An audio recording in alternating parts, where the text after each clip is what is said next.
Hello दोस्तों, welcome to my YouTube channel Daily Shiksha. दोस्तों आज हम बात करने वाले हैं एसएससी के नोटिफिकेशन के बारे में। तुम्हें पता है अभी रिसेंटली एसएससी ने अपना नोटिफिकेशन जारी करा एमटीएस और हवलदार की पोस्ट के लिए। तो टोटल कितने पद है, इसके लिए क्राइटेरिया क्या होने चाहिए और इसके लिए ड्राफ्ट कितना लगने वाला, फिजिकल एबिलिटी कितनी होनी चाहिए, सिलेबस क्या होगा, इन सब चीजों के बारे में आज हम डिस्कस करेंगे। तो आइए आज का लेक्चर शुरू करते हैं। देखते हैं। देखो दोस्तों, टोटल जो पोस्ट है, टोटल जो पद है वे है एमटीएस और हवलदार को मिलाकर 11,409। बहुत ज्यादा है, 11,409 बहुत है। देखो ये सारे के सारे मतलब इसे देखो डिवाइड कर दिया बाद में। मल्टीटास्किंग जो एमटीएस है, मल्टीटास्किंग स्टाफ नॉन टेक्निकल, इसमें टोटल पद कितने 10,880 और इसके लिए योग्यता कितनी होनी चाहिए 10th पास। योग्यता के बारे में हम बाद में डिस्कस करेंगे। पहले यहां देख लो हवलदार, हवलदार के लिए कितनी वैकेंसी है 529 है ना। तो टोटल को मिलाकर कितना है 11,409। अब देखो इसकी देखो डेट कब से शुरू है, मतलब फॉर्म तुम फिल कब से कर सकते हो। तो दोस्तों डेट शुरू हो चुकी है 18/1/2023। जाकर अपना फॉर्म फिल कर लो जितनी जल्दी हो सकता।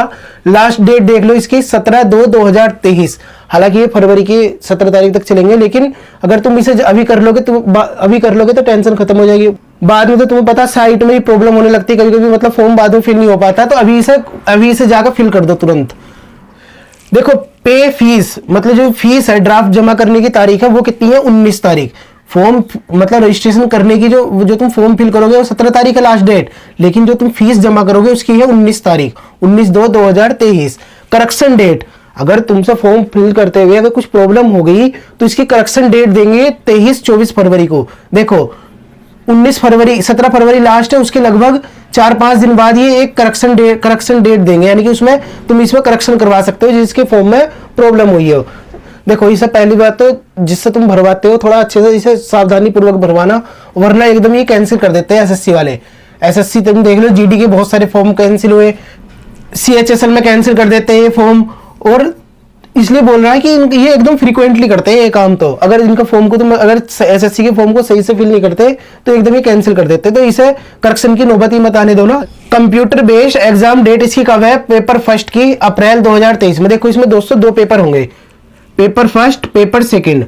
जो पेपर फर्स्ट को क्वालिफाई करेगा वो ही पेपर सेकंड दे पाएगा। पहले इसे क्वालिफाई करो फिर इसे करो, फिर उसके बाद तुम्हारे फिजिकल वगैरह होंगे, लेकिन पहले ये वाला क्वालिफाई करना तो बहुत ज्यादा जरूरी है। नेक्स्ट देखते हैं मल्टीटास्किंग। अब मैंने तो बताया कि इसके लिए योग्यता क्या होनी चाहिए, मैंने एमटीएस बता दिया और हवलदार बता दिया। इनके लिए देख लो योग्यता क्या होनी चाहिए। पहले योग्यता तो पहले देखते हैं कि इसमें ड्राफ्ट किस चीज का लग रहा है। देखो जो जर्नल है, ओबीसी है, ईडब्ल्यूएस है, इकोनॉमिकल वीकर सेक्शन है, उनके लिए 100 रुपए का ड्राफ्ट लग रहा है इसमें।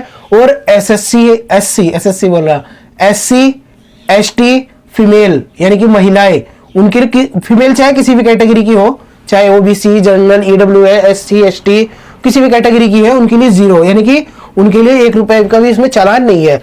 मिनिमम एज कितनी होनी चाहिए 18 साल, मैक्सिमम कितनी होनी चाहिए 25 से 27। देखो पोस्ट वाइज है क्योंकि इनमें से एक में कितनी है 25 चाहिए और एक में चाहिए 27। तो ये पॉइंट तुम याद रखियो। देखो अब इसके लिए योग्यता देख लेते हैं, एमटीएस के लिए योग्यता क्या है और हवलदार के लिए योग्यता क्या है। तो देखो multitasking non technical staff MTS के लिए योग्यता है, देखो इसके लिए वैकेंसी कितनी है 10,880। योग्यता है मात्र 10th पास, 10वां पास कर रखा, फॉर्म फिल कर सकते हो। नेक्स्ट है हवलदार, हवलदार के लिए पोस्ट है टोटल 529, योग्यता है 10th पास, वही 10वां पास चाहिए। और तुम्हारा अगर 10वां पास है, देखो हवलदार के साथ कुछ इन्होंने कुछ शर्त भी रखी है कि हवलदार की देखो पहले हाइट देख लो। जो हवलदार का फॉर्म फिल करेंगे उनकी हाइट कितनी होनी चाहिए 157.5 सेंटीमीटर मेल की। जो लड़के होंगे उनकी हाइट कितनी होगी 157.5 सेंटीमीटर। जो लड़की है उनकी कितनी रखी इन्होंने, कितनी मांगी 152 सेंटीमीटर फीमेल की। ये तो होगी हाइट की बात। अब देख लो इन्होंने इसके लिए कुछ फिजिकल भी रखा है। देखो जो मेल है उनके लिए 1600 मीटर रेस है, कितनी 15 मिनट में ये पूरी करनी, बहुत ईजी कर लोगे। अगर तुमने आर्मी की या पुलिस की तैयारी करी है या एसएससी जीडी की भी तैयारी करो, बहुत इजी तुम इसे क्रैक कर लोगे। फीमेल की देख लो 1 किलोमीटर इन 20 मिनट 20 मिनट, 1 किलोमीटर दौड़ना कितना 20 मिनट में। तो ज्यादा भारी इसका फिजिकल मुझे लग नहीं रहा, बहुत इजी है। जो लड़कों की देखो चेस्ट के बारे में बात करते हैं, 81 से 86 सेंटीमीटर तक की चेस्ट होनी चाहिए। जो मतलब इसमें 81 वैसे नॉर्मल, 86 फुला के इस तरीके से देखी जाती है। दोस्तों बात कर लेते हैं अब इसके सिलेबस के बारे में। तो इसकी ये फिजिकल एबिलिटी हो गई, बहुत इजी है हवलदार की, लेकिन थोड़ी पोस्ट कम है। लेकिन एमटीएस के लिए उन्होंने भरपूर पोस्ट दी है, तो इसे दोनों में से कोई सा भी तुम फिल कर सकते हो। देखो अब इसके सिलेबस के बारे में बात कर लेते हैं। देखो इसके सिलेबस में थोड़ा सा टेक्निकल है। यहाँ पे देखो इसे दो भागों में इन्होंने डिवाइड करा, session first, session second. Session first में इन्होंने बोला कि हम क्या लेंगे, न्यूमेरिकल मैथमेटिकल, यानी कि मैथ, नॉर्मल भाषा में बोलूं मैथ होगा, और रीजनिंग होगी। कितने नंबर की, 20 क्वेश्चन आएंगे उसमें मैथ के, 20 क्वेश्चन आएंगे उसमें किसके, रीजनिंग के। टोटल कितने नंबर के, 60 नंबर के। 20 तिया 60, समझ सकते हो, 3 नंबर का एक हो गया, 20 तिया 60, इजी है। 20 क्वेश्चन के लिए मिनट कितनी रखी है, 45 मिनट। सॉरी 20 बोल रहा हूं, 40 क्वेश्चन के लिए मिनट कितनी रखी है, 45 मिनट। जो फिजिकल डिसेबल है उनके लिए कितनी रखी इन्होंने, थोड़ा 15 मिनट फालतू रखी है, तो ज्यादा इसमें कुछ वो नहीं है। तुम यहाँ पे समझो 20 क्वेश्चन है मैथ के, 20 है रीजनिंग के 60 नंबर के। लेकिन एक पॉइंट यहाँ पे बहुत ज्यादा पॉजिटिव वाला है, देखो स्टूडेंट के लिए, कि इनमें से किसी में निगेटिव मार्किंग नहीं है। निगेटिव मार्किंग बिल्कुल नहीं है, तुम्हें जो देना है ऐसी तुम इसमें कुछ भी कर सकते हो, यानी कि निगेटिव मार्किंग एक भी नंबर तुम्हारा कटने वाला नहीं है अगर तुम्हारा गलत भी होता है बाई चांस। तो आई होप तुम्हें समझ में आ गया होगा। जनरल अवेयरनेस और इंग्लिश लैंग्वेज 25 क्वेश्चन आएंगे इसके।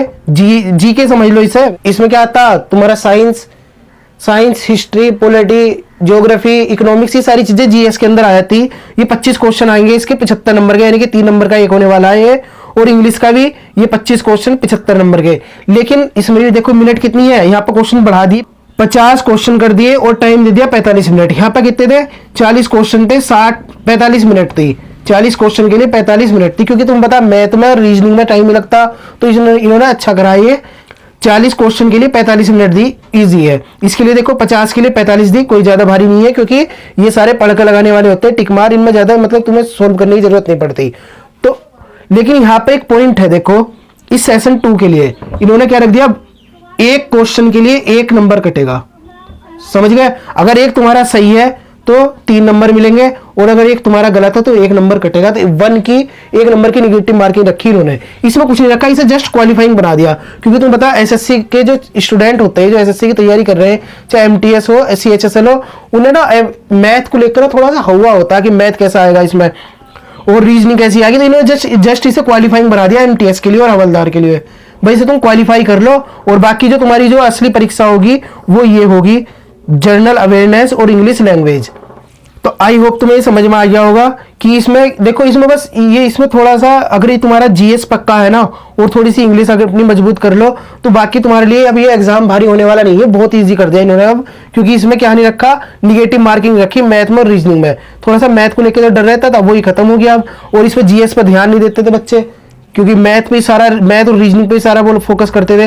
तो अब इसे ज्यादा इसे फोकस करा गया, इन दो पे, इन पे थोड़ा सा कम करा गया। हालांकि ये क्वालिफाइंग है, ऐसा नहीं कि इन्हें बिल्कुल तुम ऐसे छोड़ इसे इग्नोर कर सकते हो, बस निगेटिव मार्किंग नहीं है, इतना है बस। तो दोस्तों आज की इन्फॉर्मेशन तुम्हें कैसे लगी, और अगर तुम एसएससी एमटीएस का फॉर्म फिल कर रहे हो तो कमेंट करके बताना जरूर। मिलते हैं फिर नेक्स्ट लेक्चर में, तब तक के लिए थैंक्स अ लॉट, जय हिंद।